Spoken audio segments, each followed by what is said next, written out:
자, 여러분 안녕하십니까? 오늘도 인사를 전해드리고 있는 크립토 토마토입니다. 자, 약간의 반등이 있었습니다. 그래서 지금 현재 비트코인 가격은 8,648불, XRP 같은 경우는 아직도 26센트이긴 한데 거의 27센트에 가까워져가는 그런 모습을 보여주고 있습니다. 개인적인 바람으로는 여기서 더 이상 떨어지진 않았으면 좋겠습니다. 비트코인도 마찬가지고요. 자, 그러면 오늘 나온 소식들 어떤 것들이 있는지 잠깐 보도록 하겠습니다. 첫 번째는 이 브릭스 국가들에 관한 것입니다. 이 브릭스라 함은 브라질, 러시아, 인도, 중국, 남아프리카를 포함한 5개국을 일컫는 경제 용어인데요. 특히 여기에서 러시아, 인도, 중국 3개의 국가들을 중심으로 그들만의 페이먼트 시스템을 만들었다라고 합니다. 이름은 브릭스 페이라고 하고요. 이 브릭스 페이의 주된 목적은 그들 간의 유대 관계를 강화시킨다는 목적도 있긴 하지만은 그들이 궁극적으로 원하는 것은 바로 미국 달러를 우회하는 것이다 라고 이야기를 하고 있습니다. 어제 제가 푸틴 대통령의 발언도 여러분들께 잠깐 전달을 해드린 적이 있었는데요. 그는 US 달러는 망할 것이다 라고 이야기를 직접적으로 했었습니다. 자, 그래서 여기서 또 한 가지 중요한 것이 있는데요. 이 브릭스 페이 같은 경우는 결제를 암호화폐로 하게 될 것이다 라고 그들은 이야기를 합니다.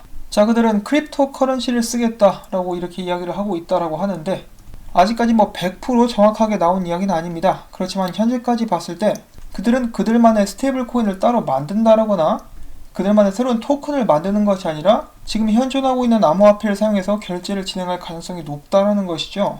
그도 그럴 것이 그들이 아무리 동맹 국가들이라고 하지만 서로를 100% 신뢰할 수는 없을 것입니다. 그런데 중앙화된 스테이블 코인 같은 것을 발행을 해버리면은 이 누가 과연 어떤 국가가 이 중앙화 관리를 하고 권력을 쥐게 될 것이냐, 그런 문제도 발생할 수가 있겠죠.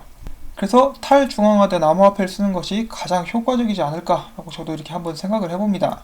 자, 그리고 여기 나와 있듯이 그들의 주된 목표는 미국 달러를 사용하지 않는 거, 그러면서 스위프트를 대체할 지불 방식을 찾는 것입니다. 자, 그렇게 해서 나오게 된 것이 브릭스 페이인데요.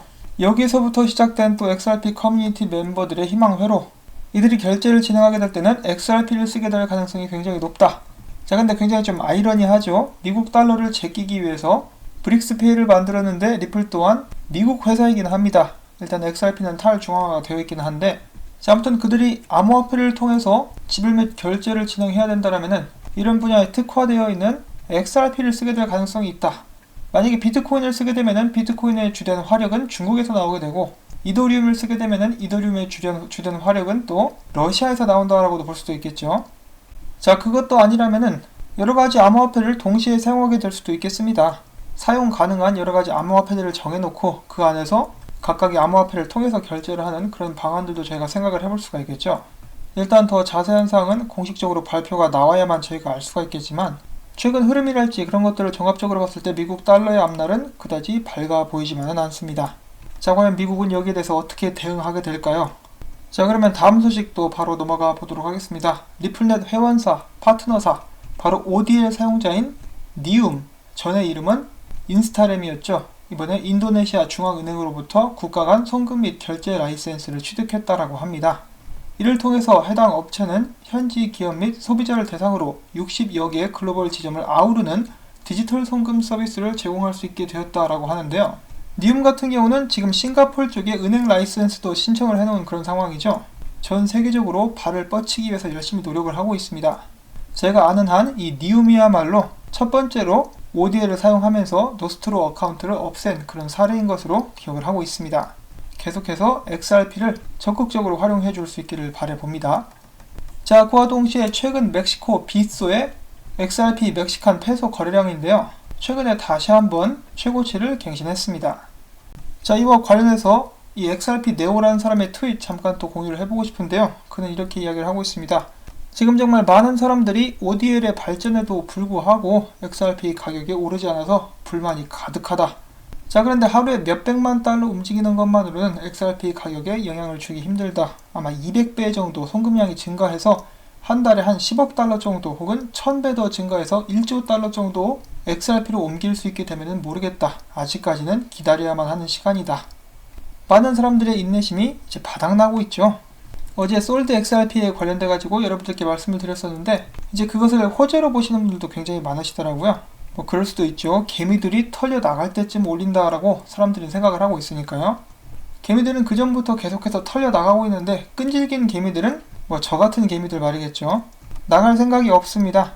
지금 당장 가격이 오르지는 않을지언정 방향 자체는 올바른 방향으로 나가고 있죠. 저는 리플사가 사업을 계속해서 발전을 시켜 나가는 한 XRP는 계속해서 들고 있을 예정이고요. 그리고 참고로 다시 한번 이번 기회를 통해서 말씀을 드리지만은 저는 분산 투자를 하고 있습니다.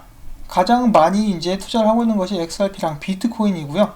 그 외에 다른 코인들 이더리움이랄지 BNB 등도 조금씩 정말 조금씩 능력되는 한에서 무리되지 않는 한에서 사서 모으고 있습니다. 이번에 미친듯이 올라간 비체인 같은 경우도 제가 암호화폐 소식을 통해서 계속해서 호재가 나오고 있다라고 전달을 해드렸었죠. 이 시장을 보면은 호재가 계속 나오는 회사들이 있습니다. 그냥 막 뭐 발전시켰다 이런 게 아니라 실질적인 파트너십을 만들어 나가는 회사들이 눈에 보여요. 리플사를 포함해서 이런 회사들은 앞으로도 계속해서 꾸준히 살아남아서 성장을 거듭하게 되지 않을까라고 저는 생각을 합니다. 자, 그 다음엔 XRP 차트 잠깐 보는 시간 갖도록 하겠는데요. 지금 보시면은 최근에 이 사토시 차트인데 XRP가 추세선 안에서 머물다가 드디어 추세선을 깨고 올라온 그런 모습을 보여주고 있죠. 아마 리테스트 하는 과정에서 한번 살짝 떨어졌다가 지지받고 올라가게 되지 않을까라고 이 사람은 예상을 해보고 있고요. 그 다음에는 XRP 주봉 차트라고 하네요. 보시면은 삼각수렴 안에서 움직임이 진행이 되고는 있습니다. 근데 일단은 디센딩 트라이앵글이라 가지고 약간 좀 불안한 그런 면을 감출 수는 없죠. 아직까지는 비트코인 따라서 움직이기 때문에 그쪽 영향을 많이 받게 되지 않을까 싶기는 합니다. 자, 그리고 제가 전에 한번 공유를 해드렸었던 그 차트죠. 이 프랙탈 차트.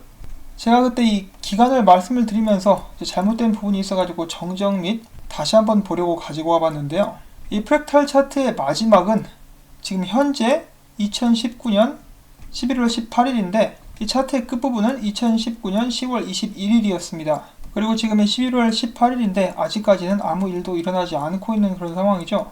자, 그런데 참고적으로 봤을 때 저번 상승 같은 경우는 이쯤 이 직사각형이 끝나는 쯤에서 상승이 오기 시작했는데 우연일지는 모르겠지만은 직사각형이 끝나는 지점이 바로 스웰이었습니다. 자, 이쯤이라고 볼 수가 있겠죠. 자, 이것이 우연이었는지 아니었는지는 모르겠습니다. 딱 패턴 마지막 지역이 스웰 날짜랑 겹쳤던 것인데 문제는 그때 가격 변동이 전혀 오지 않았습니다. 오히려 지금 떨어지고 있는 그런 상황인데요. 이 차트의 마지막 날짜는 2020년 3월 23일 정도. 부디 이 안에 어떤 변화가 일어나가지고 이 위를 뚫고 올라갈 수 있으면 좋겠지만 그렇게 되지 않는다라고 한다면은 이 패턴은 깨지게 되겠죠. 이 채널은 깨질 수밖에 없을 것 같은데 언제나 그렇듯이 개인적인 바람으로는 올해 말이라든지 내년 초에라도 XRP가 꼭 크게 상승을 해줬으면 좋겠습니다. 자, 그 다음 소식으로는 얼마 전에 일본에서 있었던 XRP 커뮤니티 미드업에서 나왔었던 질문과 답변 시간에서 나온 것 중에 흥미로운 것들을 잠깐 또 한번 모아봤습니다. 이 사이트 자체가 일본 사이트라서 제가 번역기를 돌린 그런 상태이고요. 그렇기 때문에 어색한 부분이 있더라도 양해를 해주시기를 부탁을 드립니다. 첫 번째로 보고 싶은 질문, 리플사의 10년 후의 모습에 대해서 리플사의 CTO인 네비 추월체에게 물었습니다. 그는 10년 후에 대해서 이렇게 이야기를 하고 있는데요. 10년 후에는 XRP가 모든 송금에서 사용됐으면 좋겠다라고 이야기를 해주고 있으면서 리플사가 그러한 것을 실현시킬 수 있도록 계속해서 회사들에 대해서 투자를 하고 있고 이러한 송금 같은 경우는 특정 회사가 독점하는 것이 아니라 전체 사회에서 그러니까 탈중앙화된 상태에서 실현될 수 있기를 바란다 라고 이야기를 해줍니다. 자, 그 다음에 양자 컴퓨터에 대해서 많은 분들이 또 궁금하셨을 것 같아요. 질문이 나왔습니다. 자, 양자 컴퓨터의 해킹에 대한 대책을 XRP는 쉽게 구현할 수 있다라고 하는데 진짠가요? 여기에 대한 대답으로 리플사의 크립토그래퍼로 일하고 있는 닉 보우게일 씨가 대답을 합니다. 자, 구글이 최근 양자 컴퓨터에 대해서 발표를 했지만은 마치 운석이 지구로 향하고 있는 것처럼 다급한 상황은 전혀 아닙니다. XRP의 좋은 점은 나중에 다양한 문제가 생겼을 때 그것에 대책을 세울 수 있도록 코딩 및 알고리즘을 추가할 수 있게 설계가 되어 있다는 것입니다. 그래서 만약 양자 컴퓨터 문제가 나오게 되면은 그에 맞게 알고리즘을 추가할 수 있습니다.